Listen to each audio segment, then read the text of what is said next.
ፋኖ ቢጠናከር አንድ ቀን አናድርም ይህን ያሉት ጠቅላይ ሚኒስትር አብይ አህመድ አሊ ናቸው። ጠቅላይ ሚኒስትር አብይ አህመድ አሊ መንግስታቸው በደካማ ሰዎች የተሞላ መሆኑን በድፍረት መናገር የሚቀናቸው ሰው ናቸው። የፋኖ ኃይሎች እንቅስቃሴ የፈሩትን ያክል የከበዳቸው አይመስሉም። በቤተ መንግስታቸው አድርገውታል በተባለው ቤተሰባዊ ስብሰባ መንግስታቸው በስልጣን ላይ ያለው በእርሳቸው ጥንካሬ ሳይሆን በፋኖ ኃይሎች ደካማነት ስለመሆኑ መናገራቸውን በጆሮ ሰምቻለሁ ያሉ ምንጭ ለጣቢያችን ተናግረዋል። ክቡራን የሚዲያችን ቤተሰቦች ጤና ይስጥልን። ይህ የዛሬ ርዕሰ ጉዳይ ነው። አብራችሁን ብትዘልቁ አትቆጩበትም። ዝግጅት ክፍላችን ከአንድ ፖለቲከኛ ጋር ቆይታ አድርጓልና ሌሎች ባለሙያዎችንም አነጋግሯል። ፖለቲከኛው ከፋኖ ኃይሎች መሪዎች መካከል የአንዱን የዘመነ ካሴ ባውቄን አካሄድ በመሰሪዎች የተጠለፈ የፈሪ መንገድ በሚሉ ይገልጹታል። ዘመነ ካሴ የነበረው ብሔራዊ አቀባበል ከጠቅላይ ሚኒስትር አብይ አህመድ ይበልጥ እንደነበር አስቀድሞ ፈሪዎች መሰሪዎች ጠልፈው መንገዱን የፈሪዎች አድርገውበታል ይላሉ። ዘመነ ካሴ ከኢትዮጵያ መውረድ ሲገርመን መንደር ውስጥ ያስገቡት የሚሉት ፖለቲከኛው የጠቅላይ ሚኒስትሩን አነጋገር ተጋርተውታል። የአብይ አህመድ መንግስት በስልጣን ላይ ያለው በፋኖ ኃይሎች በተለይ በዘመነ ካሴ ባውቄ መሸበብና የሐሳብ ፍርሃት ነው ባይ ናቸው። ዘመነ ካሴ ሐሳብ ያላቸውን ፖለቲከኞች ይፈራሉ የሚሉት ፖለቲከኛው አዋቂ ሐሳብ ይዘው ወደ ትግሉ የሚቀላቀሉ ልሂቃኖች እንደ ትግል ጠላፊ የመመልከት ነገርም ይስተዋልበታል ባይ ናቸው። ዝግጅት ክፍላችን ትግል ጠላፊዎች የሉም እንዴ በሚል ላነሳው ጥያቄ ምላሻቸውን እንዲህ በሚል ይሰጣሉ። ትግል መጥለፍ ማለት እንዴት ነው? ይህ ትግል እኮ የህዝብ ትግል ነው። ትግል ከምሁራን ወይም ከወታደር ወደ ህዝቡ የወረደ ትግል ሳይሆን ህዝቡ በራሱ በቃይ ብሎ የተነሳበት ትግል ነው ይላሉ። ይህ ትግል የሚፈለገው ሁሉን አቀፍ የሆነ አመራር እንጂ ባለቤትነት አይደለም። የትግሉ ባለቤት መላ የአማራ ህዝብ አለፍ ሲልም የኢትዮጵያ ህዝብ ነው ባይ ናቸው። ዘመነ ካሴ በአንድ ወቅት ትግሉን ከጠላፊዎቹ መጠበቅ ሌላው የትግሉ አንድ አካል መሆኑን በግልጽ ሲናገር ይደመጣል። በእርግጥ የአማራ ትግል የተጀመረው ዛሬ አይደለም። የአማራ ገበሬ ለመብቱ ለነጻነቱ ብሎም ለህልናው መታገል የጀመረው ዛሬ አይደለም። ገበሬ የሚጠቅም ስርዓት ደግሞ በኢትዮጵያ ስነ መንግስት ዘዴ ውስጥ ሰፍኖ አያውቅም ማለት ይቻላል። ዘመነ ካሴ አብቅቷል የሚለው የስልጣን መወጣጫ ዘዴም ያን ይመስላል። ባለፉት 2-3 ዓመታት እንደ ዘመነ ካሴ የተዋከበ ታጋይ ያለ ማለት አይቻልም። ዘመነ ካሴም በዜጋ ክንፍ የሚታገለው፣ በሃይማኖት ክንፍ የሚታገለው፣ በብሔር ክንፍ የሚታገለው ሁሉ አዋክቦታል። ግን ሰውየው ንቅንቅ ያለ አይመስልም። በሃይማኖት ክንፍ የሚታገለው እገሌ ሊነግስ አይቻልም መቀባት አለበት ሲለው፣ በብሔሩ የሚታገለው ደግሞ አንተን የሆነ አካባቢ ሰው በጠላትነት ይመለከታልና ትግሉን ብትመራው ይበተናል ሲለው፣ በዜጋ የሚታገለው አንተ ብሔርተኛ ስለሆንክ መሪ ብትሆን ተቀባይነት አይኖርም ሲለው፣ የፌዴራል መንግስቱ በየቀኑ ከሚተኩሰው ድሮንና መድፍ በላይ ያስተማራቸው ዲጂታል ሰራዊቶች በስብና ሲዘምቱበት አሸንፎ እዚህ የደረሰ ሰው ነው ይሉታል። አንድ የቅርብ ወዳጁም ዘመነ ካሴ ሁሉም እንደሚሉት አይደለም እያሉም ምንጩ አንድ ቀን ስለ ግለሰባዊ ማንነቱ ወይም ስለ መንደሩ ተጨንቆ አያውቅም ይሉታል። ከዚያው የሚያሳስበው በርካቶች የሞቱለት ትግል ያለ አታጋይ ድርጅት እንዳይቀር ነው በሚል የመረሰው ስለመሆኑም ይናገራሉ። አይደለም ለአማራና ለኢትዮጵያ ሕዝብ የግል ጠባቂዎች ሲመቱበት ሐዘን የሚቀመጥ ሩሩህ ወንድ እንደሆነም ይናገሩለታል። ምሳሌ ብለው ኤርትራ በረሃ ላይ ያሳለፈውን ሲቃ እንደማሳያ ያነሳሉ። ወቅቱ ሰኔ 25 ቀን 27 ዓመተ ምህረት ነው። ዘመነ ካሴ በፖለቲካ ኃላፊነት ይመራ የነበረው የግንቦት 7 ህዝባዊ ኃይል ከጥቂት ውጊያዎች አንዱን አድርጎ የተሸነፈበት አጋጣሚ ነበር። ደግነቱ ዘውዱ የተባለ የኤርትራ በረሃ ሚስጥሮች የተሰኘ መጽሐፍ ያስነበበን ሰው በጊዜ የነበረውን ድባብ ሲነግረን ከዘመነ ካሴ ፕሮፓጋንዳ ስራው ይጀምርለታል። የፖለቲካ ኃላፊው ዘመነ ካሴም በከፍተኛ ሞራልና ጀግንነት ወኔ መንፈሱ ተሞልቶ ለኢሳትና ለሌሎች በውጭ ሀገራት ለሚገኙ መገናኛዎች ተከታታይ መግለጫዎችን ከአስመራ በስልክ ሲሰጥ ሰንብቷል። ፕሮፓጋንዳውን በሬዲዮ በማህበራዊ ሚዲያና በኢሳት ሞቅ አድርገን ስናስኬደው ከአንድ ሳምንት ለማይበልጥ ጊዜ ከቆየም በኋላ በመዓዛው ጌጡ አማካኝነት ይደርሰን የነበረው የጦርነት መረጃ ድንገት ቁሞ ሙሉ በሙሉ ተቋረጠ። ቀጥሎም በወልቃይት ምድር ጦርነት ላይ የነበሩ የአርበኛ ታጋዮች በመከላከያ ሰራዊቱ ድንገት ተከበው አደገኛ ሁኔታ ውስጥ እንደሚገኙ የሚገልጽ ጭምጭምታዎችን እንሰማ ጀመር። ታጋዮችን የመከበባቸውን ወሬ መስማታችንን ተከትሎ የመስዋዕታቸውና የመማረካቸው መርዶ መጣለን። በተለይ ደግሞ ታጋዮችን እየመሩ የሄዱ ጀግናው አርበኛ መለሰ መስዋዕት መሆኑን ልባችንን ሰበረው። ይብራ ገበየው፣ አታለው ብርሃን፣ ክብርት ምስጋና የተባሉ የሰራዊቱ አዋጊዎችና ተዋጊዎች መስዋዕታቸውን ስንሰማ ደግሞ ከሐዘን በላይ ሐዘንን ደራርበን ለበስን። የጦርነቱን ፊሽካ የነፋው ዘመነ ካሴ ቅስሙ ተሰባብሮ ሞራሉ ባንድ የተሽመደመደ ሁሌም ሲከፋው እንደሚያደርገው የመኝታ ቤቱን በር ክርችም አድርጎ ዘግቶ ከሰው በመገለል ይውል ጀመር። አንድ ጊዜ ወደ መኝታ ቤቱ ሄጄ አንኳኩቼ ከፍቶልኝ ስገባ ያለቀሰባቸው አይኖቹ ቀልተውና አብጠው ቅልቅል አክለዋል። እና አለማየሁ ገበየውን የመሳሰሉ ምርጥ መሪዎችና ተዋጊዎች ከእንግዲህ ወዲህ መቼም ቢሆን ፈጽሞ ልንተካቸው አንችልም። እናታቸው ኩበት ሽጣ ያሳደገቻቸው አንድ ቀን እንኳን ጠግበው በልተው የማያውቁ የድሃ ልጆች በእኛ ስህተት መሞታቸው እስከ አፍንጫው የታጠቀ እንደ ጉንዳን የሚርመሰመስ ሰራዊት ተራራ ለተራራ በላያቸው ላይ እሳት እያዘነበ ሲያሯሩጣቸው መግቢያ መሸሸጊያ ቀዳዳ እንዳጡ ስታስብ ምን ይሰማት ይሆን አለኝ እና ዘመነ ካሴ ንግግሩን አቋርጦ ተንሰቀሰቀ።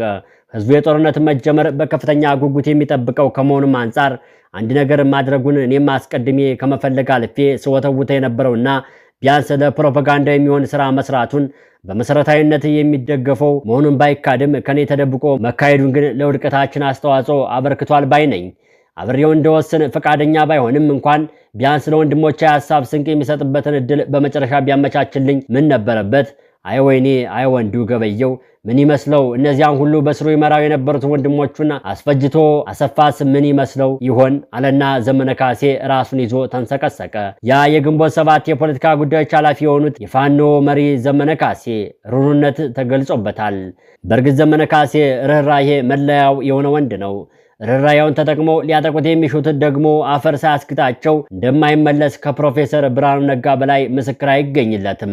ዘመነ ካሴ ወደ ኢትዮጵያ እንደተመለሰ የሰራው ትልቁ የፖለቲካ ስራ ኢትዮጵያዊ ነኝ የሚሉ ኃይሎችን የአማራን ደም ተጠቅመው ስልጣን መውጣት እንዳይችሉ ማድረግ አንዱ ነው። እነ ፕሮፌሰር ብርሃኑ ነጋ ኤርትራ በረሃ በነበሩበት ወቅት 90% የሚሆነውን የትጥቅ ስንቅ የሚላክላቸው በተለይ ከአማራው ዲያስፖራ እንደነበር ራሱ ዘመነ ካሴ በግልጽ ተናግሯል። ዘመነ ካሴ ባውቄም ጨምሮ 90% የሚሆኑ የብርሃኑ ነጋ ተዋጊ ሰራዊቶች በብሔራቸው አማራ እንደነበሩም የሚዘነጋ አይደለም። በኢትዮጵያ ለውጥ ተካሂዶ የተቃዋሚ ፖለቲከኛ ፓርቲ የተደረገው ጥሪ ተከትሎ ብርሃኑ ነጋ ሰራዊቶችን በትኖ በቦሌ በኩል ኢትዮጵያ ገባ። የብርሃኑ ነጋ ሰራዊቶች በሁመራ በኩል የሚያስገባቸው አጥተው የሚወዳትን የሀገራቸውን ሰንደቅ ዓላማ ወርደው ለመግባት ስለመገደዳቸው አንድ አባላችን ለዘጋቢው ነግረውታል። ዘመነ ካሴ በዚህ ሁሉ መካከል ያለፈ ራሱን ወጀብ ውስጥ እንዳለች ብቸኛ የወራ ዛፍ የጸና ጀግና ታጋይ ወታደር ነው ይሉታል። እንደ ዘመነ ካሴ አይነት የተበታተነ አደረጃጀት የፋኖ መሪ ማድረግ የሚገባውን ተግባር ያስረዱ አንድ ፖለቲከኛ በበኩላቸው በተበታተነ አደረጃጀት ውስጥ ያሉ የህልውና ታጋዮችን ወደ አንድ ለማምጣት የሚረዱ ዋና ዋና እርምጃዎችን ተንትነው እንደሚከተለው ያስረዳሉ። ቀዳሚው ዘዴ የጋራ ዓላማና ራዕይ መፍጠር ነው። ተበታትነው የሚገኙ ቡድኖች ልዩነታቸውን ወደ ጎን አድርገው በጋራ ሊያገኙት የሚፈልጉትን ግልጽና ሁሉን አቀፍ ዓላማና ራዕይ ላይ መስማማት አለባቸው። ይሄ የጋራ መግባባት ለትብብር መሰረት ይጥላልና ይላሉ። ሁለተኛው ዘዴ ደግሞ ግልጽ የሆነ ግንኙነትና መዋቅር ማቋቋም የሚለው ነጥብ ነው።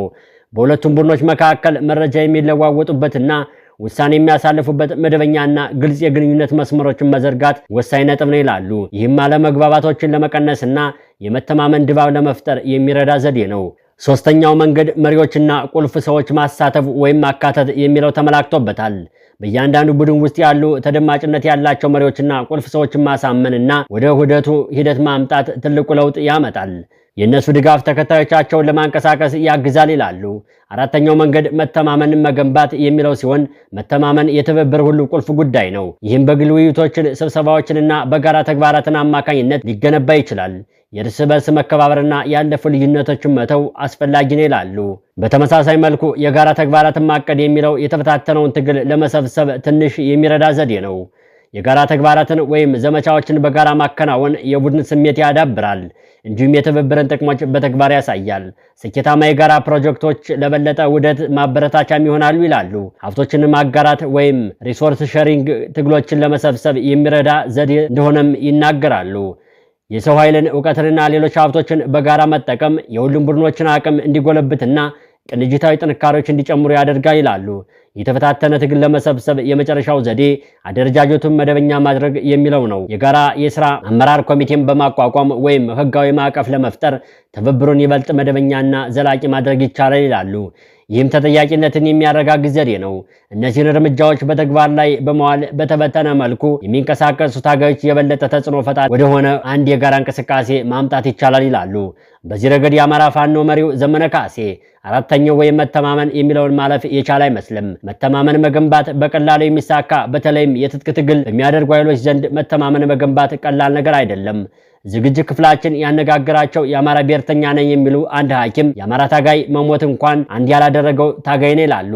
ታጋዩ በምቀኝነት ፖለቲካ ተጠልፎ እኔ በልጥ ሲል ስልጣን ሲይዝ የሚያስተዳድረው ህዝብ ዛሬ ሞቱ አልቆለታል ይላሉ። የፋኖን ሐኪም ሐሳብ የሚያጠናክሩት ደግሞ ሌላው የአዲስ አበባ ዩኒቨርሲቲ መምህር ናቸው። መምህሩ በተለይ ዘመነ ካሴ እባባዬ በልጥ ደነገጠ አይነት ንቃት ውስጥ የወደቁ ይመስላል ይላሉ። ዘመነ ካሴ እኔ አጥናፉ አባት አይደለሁም ያሉትን ንግግር እንደ ማሳያ የተጠቀሙበት መምህሩ በዚህ አይነት ንቃት ውስጥ ያለው ታጋይ በቀላሉ መተማመንን መገንባት ይከብደዋል ባይ ናቸው። መተማመንን ለመገንባት በተለይም በተፈታተነ አደረጃጀት ውስጥ ባለ ቡድኖች መካከል መተማመንን ለመፍጠር ግልጽነትና ታማኝነትን ቁልፍ ተግባር ነው ይላሉ። መረጃን በግልጽ ማካፈልና ምንም ነገር አለመደበቅ፣ ውሳኔዎችን እንዴት እንደተደረጉ በግልጽ ማስረዳት፣ ስህተቶችን አምኖ መቀበልና ኃላፊነትን መውሰድ ያስፈልጋል። ሌላኛው የመተማመኛ መንገድ ተከታታይነትና አስተማማኝነት የሚባለው ዘዴ ነው ይላሉ። የተነገረውን መፈጸም፣ ቃልን መጠበቅ፣ በሁሉም ሁኔታዎች ወጥ አቋምና ባህሪ ማሳየት፣ ሰዎች በሚፈልጉበት ዘዴ መገኘትና ድጋፍ መስጠት አመኔታን ለማግኘት የሚረዳ ዘዴ እንደሆነ ይተነትናሉ። መከባበርና አድማጭነት የሚለው ነጥብ እምነትን ለማግኘት ቁልፍ ጉዳይ ነው ባይ ናቸው። የሌሎችን ሐሳብ፣ አስተያየቶችና ስሜቶችን ማክበር፣ ሰዎችን ሳያቋርጡ በጥሞና ማዳመጥና ሐሳቦችን ለመረዳት መሞከር፣ የእያንዳንዱ ግለሰብ ወይም ቡድን ልዩነትና አስተዋጽኦ ማድነቅም በተበታተነ አደረጃጀት ውስጥ ያለን ቡድን እምነት ለማግኘት የሚረዳ ዘዴ ይሆናል ይላሉ። ሌላኛው ነጥብ የጋራ ግቦችን ማሳካት የሚለው ዘዴ ሲሆን ሰዎች በጋራ ዓላማ ላይ አብረው ሲሰሩና ስኬት ሲያገኙ መተማመንን ይገነባሉ ይላሉ። አነስተኛው የጋራ ስኬቶችን ለትልቅ መተማመን መሰረት ይጥላሉ ይላሉ። የዩኒቨርሲቲው መምህር አክለውም የግል ግንኙነቶችን መገንባት መተማመንን ለመገንባት የሚረዳ ወሳኙ መንገድ ነው ብለዋል። ከስራ ባሻገር ጊዜ ወስዶ ሰዎችን ማወቅም መተማመንን ለመገንባት የሚጠቅም ዘዴ ነው ይላሉ። የቡድን ግንባታ እንቅስቃሴዎችን ማዘጋጀት፣ ፍትሐዊነት በሁሉም አባላት ወይም ቡድኖች መካከል ፍትሐዊና እኩል የሆነ አመለካከት መያዝ፣ ሀብትና ድሎችን በእኩልነት የማከፋፈልና የተለያዩ ቡድኖችን አንድ አድርጎ የጋራ መተማመን ለመገንባት ያግዛል ባይ ናቸው። መተማመንን ለመገንባት ቁልፍ ነጥብ ይቅርታና ያለፈውን መተው ትልቁ ነጥብ ነው ባይ ናቸው። ያለፈ አለመግባባቶችንና ስህተቶችን ይቅር ማለት፣ ወደፊት ላይ ማተኮርና አዲስ ምዕራፍ መክፈት የመሳሰሉ መርሆችን በመተግበር በተበታተኑ የህልውና ትግሎች መካከል ጠንካራ የመተማመን ድባብ መፍጠር ይቻላል። ይህም ወደ ተሳካ ውህደትና የጋራ እንቅስቃሴ ያመራል ይላሉ። የአዲስ አበባ ዩኒቨርሲቲ የፖለቲካ ሳይንስ መምህር በፋኖ ኃይሎች መካከል በተለይም ይቅርታና ያለፈውን መርሳት የሚለው ነጥብ ለጥንካሬያቸውም ለድክመታቸውም መሰረት ያለው ነጥብ ነው። የፋኖ ኃይሎች ጥንካሬም ድክመትም የሚወሰነው በመተማመንና ይቅር በማለት ላይ ነው ማለት ይቻላል። ምንም እንኳን የሚታገሉት ስርዓት ደካማ እንደሆነ በአንደበቱ የሚያምን ቢሆንም መጣል ያልተቻለው ባለመተማመን እንደ ጅብ ጎን ለጎን በመሄድ ይቅር ባለማለትና ጠላትና ወዳጅን በቅጡ ባለመለየት ነው ቢባል ውሸት መናገር አይሆንም። በመጨረሻም በጠቅላይ ሚኒስትሩ በስልጣን ላይ ያለነው በእኛ ጥንካሬ ሳይሆን በፋኖ ኃይሎች ድክመት ነው ማለታቸውን አስታውሰናችሁ እንሰናበታለን። ለዛሬው በዚህ እናበቃለን። ቸር ያገናኘን።